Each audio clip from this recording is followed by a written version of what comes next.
Hello दोस्तों, तो कैसे हैं आप सब लोग। Welcome on my YouTube channel learners choice में आपका स्वागत है। तो आज मैं अपने देश के ऊपर कुछ पंक्तियां फरमाता हूं दोस्तों। तो ये रही पंक्तियां।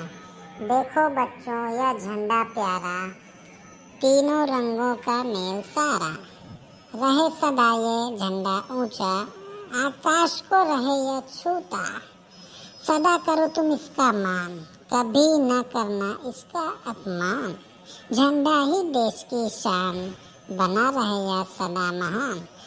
स्वतंत्रता दिवस की हार्दिक शुभकामनाएं दोस्तों मेरी तरफ से आप सभी को। दोस्तों, if my videos are nice, good, excellent, so like my YouTube channel and subscribe my channel. Hit the bell icon for latest videos. Thank you दोस्तों।